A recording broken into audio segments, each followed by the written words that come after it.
I born here. আমার জন্ম এই মাটিতে। আমি জানি কারা কোথায় কি করে না করে প্রত্যেককে কঠোর হস্তে দমন করা হবে শান্তি সবার আগে।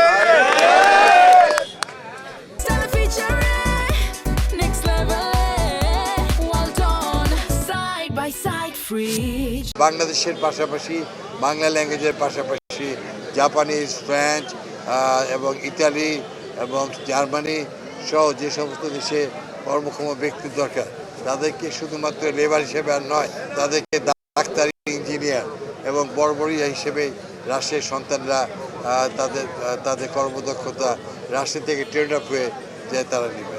আমি আশা করছি স্বাস্থ্যসেবায় রাজশাহীতে একটা বিষয়ায়িত হাসপাতাল আমরা নির্মাণ করব, বিশেষ করে হার্ট, কিডনি এবং অন্যান্য যে চিকিৎসার জন্য ব্রেন। আমাদের সন্তানেরা বিদেশে যায়, পার্শ্ববর্তী দেশে যায়, আমরা চাই আমাদের ভাইরা রাজশাহীতে ধরে চিকিৎসা। আর হচ্ছে যারা জাতির শত্রু, ভূমিদস্যু, যারা হচ্ছে চাঁদাবাজ, সে যেই হোক না কেন, যারা জনগণের উপরে ইয়ে করবে, সে যেই হোক না কেন, তাকে কঠোর হস্তে দমন করা। এবং গত 17 বছরে এবং 1.5 বছরে যারা বিভিন্ন জায়গায় জমি দখল করেছে তাদেরকে আইনের আওতায় নিয়ে আসা এবং একটি সুন্দর রাষ্ট্রীয় পর্দা, রাষ্ট্রকে একটি শান্তির মহানগরীতে পরিণত করা আমাদের প্রধান দায়িত্ব। আমি আমার জীবন দিয়ে হলেও এই সমস্ত দাবি দেওয়াগুলি সারা বাস্তবায়ন করব। বিশ্বাস রাখতে হবে, মনে রাখতে হবে শহীদ জিয়া জাতির জন্য যুদ্ধ করেছেন এবং জীবন দিয়ে শাহাদত বরণ করেছেন। আমরা তার সৈনিক। মনে রাখতে হবে বেগম খালেদা জিয়া মাথা নত করেন নাই, তিনি সব সময় দেশের জন্য তিনি কাজ করে গেছেন এবং তিনি আমাদের মাঝে চলেছেন। তার মতো হতে হবে আমাদের নেতা জনাব তারেক রহমান চায়।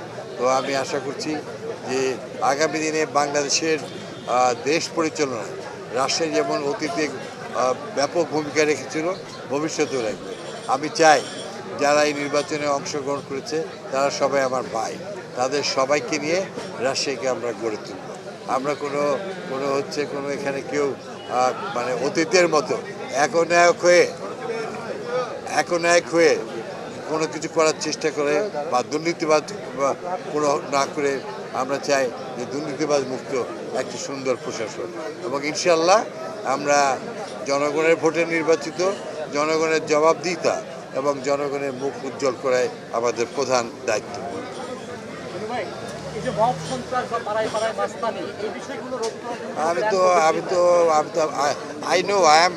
I born here. আমার জন্ম এই মাটিতে। আমি জানি কারা কোথায় কি করে না করে প্রত্যেককে কঠোর হস্তে দমন করা হবে শান্তি সবার আগে। মিজানুর রহমান মিনু বলছিলেন, নির্বাচন পরবর্তী প্রতিক্রিয়া জানাচ্ছিলেন মিজানুর রহমান মিনু। তিনি বলছিলেন যে নির্বাচন পরবর্তী সবাইকে তিনি সাথে নিয়ে রাজশাহীর উন্নয়নে কাজ করবেন। বিশেষ করে তার যে নির্বাচনী এলাকা রয়েছে সেই এলাকায় যেসব প্রতিশ্রুতি দিয়েছিলেন তিনি উন্নয়নের, সেই প্রতিশ্রুতি একে একে পর্যায়ক্রমে তিনি বাস্তবায়নের চেষ্টা করবেন এবং সেই কাজে কিন্তু তিনি দলমত নির্বিশেষে সবাইকে পাশে চেয়েছেন। তিনি আরও বলছেন যে দীর্ঘ সময়ের পর আসলে বিএনপি আবার ক্ষমতায় এসেছে।